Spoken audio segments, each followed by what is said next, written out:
लेकिन दोस्तों भिवंडी के शख्स जब रोड पे उतरेंगे तो हुकूमत हिल जाएगी। और ये क्या सोच रहा है टोरन पावर कंपनी अपने आप को, टोरन पावर की लड़ाई लड़ने के लिए और उनको यहां से भगाने के लिए भिवंडी के एक एक शख्स को रोड पे उतरना पड़ेगा और बाहर आना पड़ेगा, तब जाकर के टोरन पावर कंपनी को मालूम पड़ेगी कि हम वाकई गलती कर रहे हैं। में कितना समर्थन है कांग्रेस पार्टी का?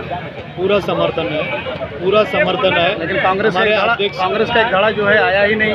नहीं, आज उनकी तबीयत अच्छी नहीं है, इसलिए वो आया। तबीयत अच्छी नहीं है। 5 साल मेंबर ऑफ पार्लियामेंट आप भी थे, तो टोरेंट को लेकर कितनी कोशिश किया? तो आप तो बार बार ये कहते थे कि टोरेंट अच्छे शहर का विकास हुआ। कब बोले?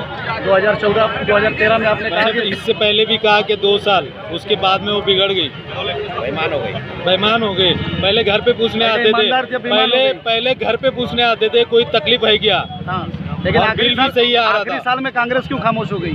कौन सा 10वें साल में जब उसका एग्रीमेंट खत्म हो रहा था, कांग्रेस क्यों खामोश थी? तो हम लोग थे नहीं ना वहाँ पर। कब उन्होंने जाके उधर एग्रीमेंट किए हम लोग को पता भी नहीं चला, ना गाँव को पता चला। भाजपा ने चुपके से उनको दे दिया एग्रीमेंट। कांग्रेस ने भी चुपके से दिया था, भाजपा ने भी वो चुपके से 2007 में दिया था, वो 2007 में दिया था, अब नहीं दिया था। 2017 में कांग्रेस गवर्नमेंट नहीं थी, बीजेपी गवर्नमेंट थी। आप एक एमपी हैं, क्या आप उसका प्रतिनिधित्व करेंगे सही तरीके से इस बार जो इस आंदोलन का? क्योंकि हर बार जो आंदोलन का हश्र शहर में पूरा होता है, इस बार इस आंदोलन का हश्र कितना सही होगा? देखो, हम लोग जब भी आंदोलन किए और उसमें हम सक्सेस हुए और अभी भी हम सक्सेस हुए। नहीं, संघर्ष समिति तो फेल हो गई थी आपकी। कब? नहीं, गलत बोल रहे, कौन बोलता है फेल हुई थी? फेल हो गई थी। 100% मांगे कभी पूरी नहीं होती है, उसमें से बहुत सारी मांगे पूरी हुई थी।